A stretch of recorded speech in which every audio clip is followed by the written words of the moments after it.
Assalamualaikum warahmatullahi wabarakatuh. Waalaikumsalam warahmatullahi wabarakatuh. Saudara-saudaraku sebangsa setanah air, dimanapun Anda berada, berjumpa kembali dengan kami. Dan Alhamdulillah pada kesempatan kali ini kami berjumpa dengan beliau, Gus Mar, KPN Nusantara. Bagaimana kabarnya, Gus? Alhamdulillah baik-baik, Kang Bejo. Sehat. Masih semangat puasanya? Ya, harus. Detik-detik, tinggal beberapa hari lagi. Ya, Gus. Kita akan ngobrol-ngobrol sedikit tentang perpolitikan di Nusantara, di NKRI ini ya, Gus ya. Mumpung ketemu dengan beliau, Gus Mar, kita akan ngobrol tentang itu, Gus. Kami akan menanyakan tentang pemanggilan 4 orang menteri Kabinet Jokowi oleh MK. Ini menurut pandangan Gus Mar ini gimana ini? Oke. Yang tadi siang ya? Yang tadi siang itu ya, betul. Iya. Baik, terima kasih Kang Bejo. Jadi sebelum ini saya sudah membuat beberapa video sebenarnya. Sudah ya, Gus? Saya menyayangkan, sebenarnya tidak sepakatlah dengan langkah Mahkamah Konstitusi memanggil sejumlah menteri terkait dengan tuntutan atau gugatan dari pihak 01 dan 03. Mengapa saya tidak sepakat? Karena sudah out of context. Sebenarnya sebenarnya tidak ada perlunya menurut saya kalau melihat dari otoritasnya Mahkamah Konstitusi dengan para menteri itu. Keluar dari job deskripsinya, tupoksinya, tugas orang, fungsinya. Tupoksinya Mahkamah Konstitusi kan mengadili sengketa hasil Pilpres. Ya. Hasil Pilpres kita tahu semua, yakni bahwa Prabowo Gibran mendapatkan 96 juta, Anies Muhaimin 40 juta, sekian, dan Ganjar Mahfud 27 juta, sekian. Mestinya yang dipanggil adalah pihak-pihak yang punya urusan dengan hasil Pilpres itu. KPU seperti ya, misalkan Cak Imin atau pasangan Anies Imin tidak puas, tidak terima mendapatkan 40 juta sebagaimana yang diumumkan oleh KPU itu. Angka-angka tadi itu adalah angka yang diumumkan secara resmi oleh KPU. Misalkan pihaknya Ganjar atau Anies mengklaim kubu kami atas hitungan tim kami mendapatkan 60 juta. Ini kok cuma diumumkan 27 juta. Ini nggak benar nih. Ada yang salah. Nah, kemudian baik kubunya Anies ataupun kubunya Ganjar memiliki data fakta untuk membela hujahnya, punya hujah untuk membela argumentasinya itu. Data-data yang menunjukkan bahwa mereka punya angka yang berbeda. Punya angka 60 juta. Misalnya. Yang lebih tinggi.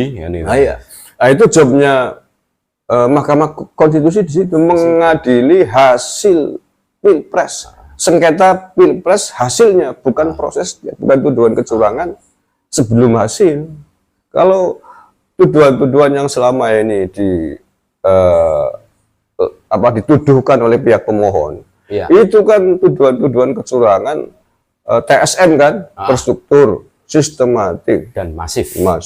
Itu kan tuduhan pelanggaran pemilu sebelum hasil. Nah, itu mestinya larinya ke Bawaslu, juga berkali-kali saya sampaikan.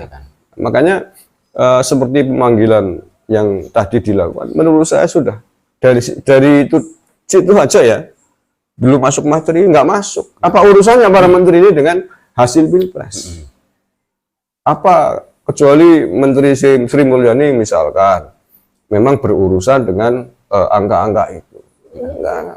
Jadi menurut saya itu hasil sidang Mahkamah Konstitusi tadi itu bukan sedang mengadili hasil Pilpres, sengketa Pilpres. Itu mengadili Presiden Jokowi dalam program bansos itu. Karena menterinya Pak Jokowi kan itu kan. Iya, tentu saja lah ya, hari ini menterinya semuanya Pak Jokowi. Itu yang tadi dilakukan oleh Mahkamah Konstitusi menurut saya adalah mengadili Presiden Jokowi dalam program bansosnya itu. Padahal para menteri itu tadi sudah menjelaskan semuanya tentang bansos, jumlahnya 496 T, terus peruntukannya untuk apa saja. Oh ya, udah ya, ntar dulu ya. Sama abang dulu, sama abang dulu. Ntar, iklan dulu. Iklan dulu ya. Ini ada cucu beliau ini. Nih, dah, nah. Berarti sudah keluar dari koridor ini Iya, Pak, ya? keluar dari otoritas atau kewenangan yang dimiliki oleh MK. Oh iya. Jadi dipanggilnya 4 menteri itu. 4 menteri tadi itu bukan mengadili hasil pilpres, tapi mengadili Presiden Jokowi dalam program bansosnya. Mengarah ke situ Iya, indikasinya ya. bukan mengarah lagi. Sudah jelas tadi dari pertanyaan-pertanyaan yang dilakukan oleh para hakim kepada para menteri yang hadir, itu mengcopy paste seluruh pertanyaan yang diajukan oleh pihak pemohon. Oh iya. Jadi mengadili para menteri terkait bansos. Ini menurut saya kan menyimpang. Mengadili, mempertanyakan tentang bansos itu lebih tepat disampaikan acaranya, forumnya di gedung DPR, bukan di sidang Mahkamah Konstitusi. Bukan di MK kan gitu. Iya, bukan di MK. Makanya saya tadi awalnya saya juga senang melihat penuturan para menteri ya, dari mulai Menteri Muhajir, Bu Sri Mulyani, Pak Erlangga Hartarto, kemudian Bu Risma, semua sudah mengungkapkan tentang bagaimana prosedur proses bansos disalurkan, dan semuanya adalah nggak ada masalah. Nggak ada masalah. Yang sebelumnya itu sudah disetujui, diketuk palu oleh anggota DPR. Anggota DPR kan seluruh partai politik, ada PDIP, ada PKS, Nasdem dan sebagainya. Udah nggak ada masalah dari itu. Tapi yang menjadi masalah setelah itu, kemudian yang dipertanyakan oleh Majelis Hakim Mahkamah Konstitusi adalah mempertanyakan hampir semua yang ditanyakan oleh pihak pemohon. Jadi semacam kepanjangan tangannya pemohon gitu loh. Mengcopy paste pertanyaan pemohon. Iya, pemohon mengadili soal bansos ini hal yang salah, hal yang tidak benar, tidak tepat sasaran, untuk kepentingan, kan gitu tuh. Iya, jadi sekali lagi bahwa seolah-olah lagi persidangan Mahkamah Konstitusi tadi itu sedang mengadili bansosnya Pak Presiden Jokowi. Seharusnya mereka dihadirkan terkait dengan perolehan suara pilpres. 90 juta lebih, 96 juta lebih, 27 juta, 40 juta. Itu mestinya ya memang undang-undangnya begitu. Fokus di situ saja, nggak usah melebar kemana-mana kan. Gitu, guys. Jadi itu menurut saya sudah mengambil alih kewenangan lembaga lain. Mahkamah Konstitusi.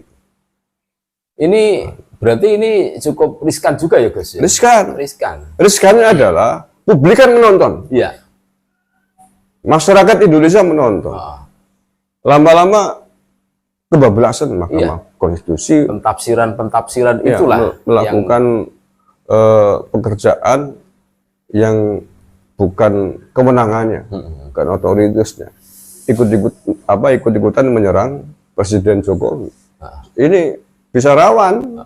Kalau 96 juta pendukungnya Prabowo, kemudian nggak terima, lama-lama nggak sabar, terus gugat geruduk ke kantor Mahkamah Konstitusi, kan berbahaya. Bahaya untuk keamanan dan kondusivitas NKRI tentunya. Iya. Makanya kalau menurut saya sudahlah Mahkamah Konstitusi back to basic. Back to basicnya sebagai Mahkamah Konstitusi dalam hal urusan sengketa pilpres, ya kembali ke fokus jobnya, job kembali ke tugasnya mengadili sengketa hasil pilpres. Sejak awal sampai hari ini kita belum pernah menemukan tanya jawab tentang hasil pilpres yang disengketakan, yang dipersoalkan oleh pihak pemohon. Protesnya mereka di mana? Di mana ya? Tentang hitung-hitungan suara. Kecurangannya di mana? Misalkan Ganjar kan dapat 27 juta, nggak terima, ini curang di Jawa Tengah misalkan. Data saya mendapatkan 30 juta, ini kok di KPU cuma 6 juta misalkan. Nah, disodorkan di situ data faktanya untuk membuktikan data-data yang dia miliki. Mestinya begitu. Makanya dari awal kemarin saya udah nggak beres ini Mahkamah Konstitusi. Ya memang dalam persidangan tadi pihak pemohon baik 01 maupun 03 itu tidak boleh mengajukan pertanyaan. Ya. Karena kehadiran para menteri itu adalah atas kehendak dan kebutuhannya Majelis Hakim Mahkamah Konstitusi. MK itu.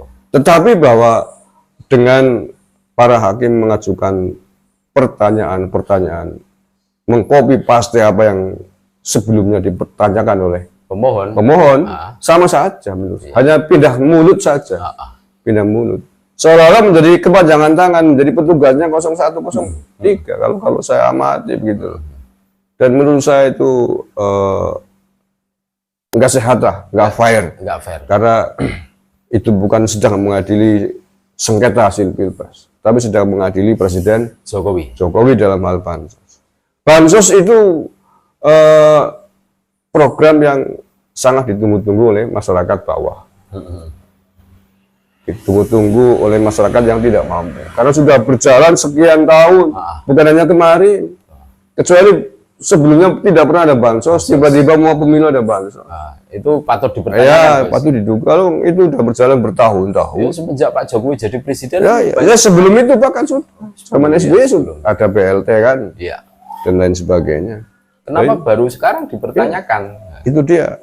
Terus didramatisir seakan-akan bansos itu dijadikan alat kan gitu dah. Ya. Endingnya kan seperti itu. Untuk kemenangannya Prabowo Gibran kan. Ya. Sudah kayak gitu nggak punya data lagi. Misalkan begini, di tempatnya Kang Bejo misalkan di Purwokerto Selatan, ada pihak yang menemukan pembagi bansos. Kemudian sambil bagi, sambil bawa stiker, stikernya capres tertentu, kemudian dibagi.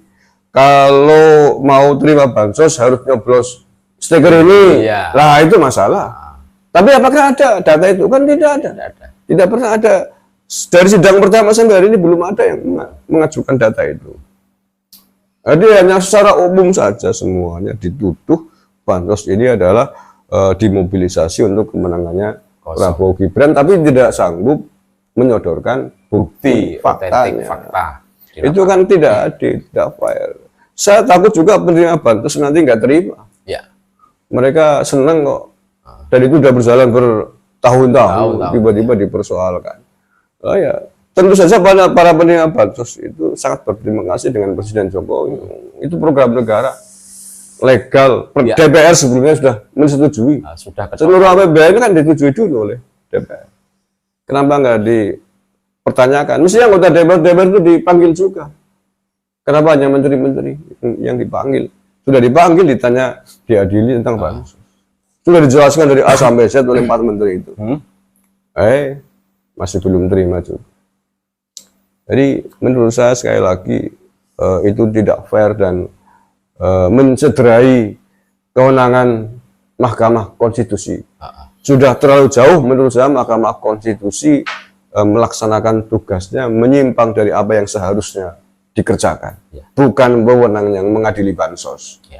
Mahkamah Konstitusi dalam urusan sengketa pilpres adalah mengadili tentang sengketa pilpres dalam kurung hasil pilpresnya, bukan proses kecurangan yang ada dalam saat pelaksanaan pilpres.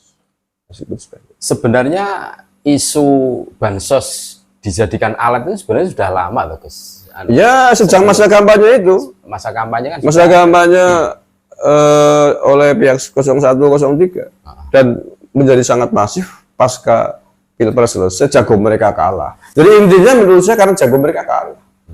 Coba kalau jago mereka menang mungkin nggak akan mempersoalkan. Pasti akan ngomong bahwa bansos itu bagus, nggak ada hubungannya dengan pemilu. Ini yang menjadi catatan kami, Gus. Lagi-lagi mereka itu kok dari dulu loh, algoritmanya itu selalu TO-nya itu Pak Jokowi. Ini kan menarik ini.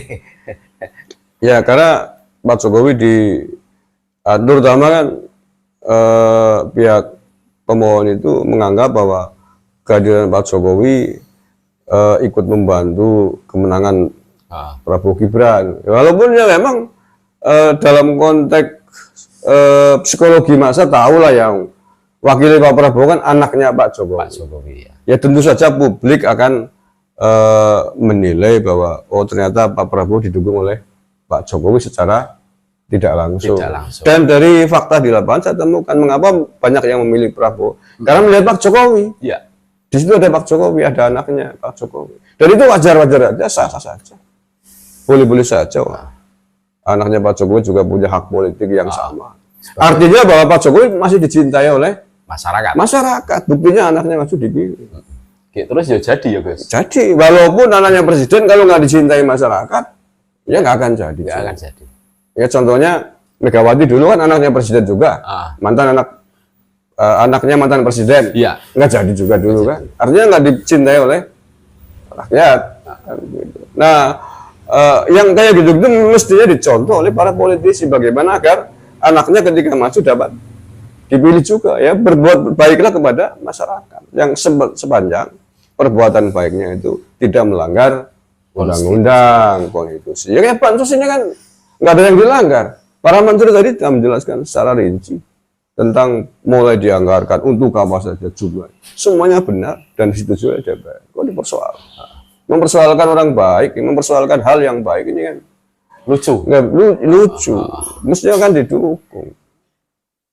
Oke Gus, mungkin ini insya Allah ini bisa diterima wawasan-wawasan dari Gus Mar tentang pemanggilan 4 orang menteri kabinet Pak Jokowi yang di situ menurut Gus Mar ini sudah keluar dari konteks, keluar dari koridor topik awal ya Gus ya. Ya, keluar dari koridor tugas dan kewenangannya Mahkamah Konstitusi yang seharusnya mengadili hasil pilpres, sengketa hasil pilpres, bukan mengadili bansos. Bukan. Apa urusannya Mahkamah Konstitusi dengan bansos? Mungkin ada yang ditambahkan sebagai closing statement Gus terakhir untuk saudara-saudara kita di seluruh Nusantara. Saya ingin sekali lagi mengingatkan kepada Mahkamah Konstitusi, saya kira jangan diterus-teruskan lah. Ini saya kira sudah sidang terakhir. Sebentar lagi Mahkamah Konstitusi akan ngetok palu memutuskan sengketa pilpres ini. Tetaplah pada koridor yang diberikan amanahnya undang-undang kepada Mahkamah Konstitusi, ya ini mengadili tentang hasil pilpres, jangan yang lain-lain. Karena apa? Pak Prabowo pendukungnya 96 juta. Ya. Jangan main-main. Kalau kemudian sampai tuntutannya kan membatalkan hasil pilpres, ya. Mencoret Prabowo Gibran, ya. Agar dia laksanakan pemilu ulang. Ya. Kalau sampai itu kok kemudian dikabulkan gara-gara bansos, ya, itu namanya mau bikin gaduh, mau bikin ricuh bangsa dan negara. Keutuhan bangsa dan negara segala-galanya. Jauh lebih penting di atas semuanya. Maka tetaplah Mahkamah Konstitusi membuat keputusan. Jangan lari dari tugas pokok fungsinya. Oke. Itu aja saya kira. Terima kasih. Mungkin itu obrolan kami dengan Gus Mar, KPN Nusantara. Mudah-mudahan Indonesia tetap kondusif, aman. Amin. Terus MK tetap sesuai dengan tupoksinya, selalu menjaga kondusivitas keamanan biar tidak melebar kemana-mana tentunya. Ini yang kami harapkan. Amin, amin. Dan tetap NKRI harga mati. Terima kasih banyak Gus atas obrolannya. Mudah-mudahan bermanfaat. Sehat selalu Gus. Amin. Terima kasih. Sama. Terima kasih saudara-saudaraku semua sebangsa setanah air. Mungkin cukup sekian dari kami dan bersama Gus Mar KPN Nusantara. Terima kasih banyak. Selamat menunaikan ibadah puasa tentunya bagi yang menjalankan saudara-saudaraku semua. Terima kasih. Wassalamualaikum warahmatullahi wabarakatuh. Waalaikumsalam warahmatullahi wabarakatuh.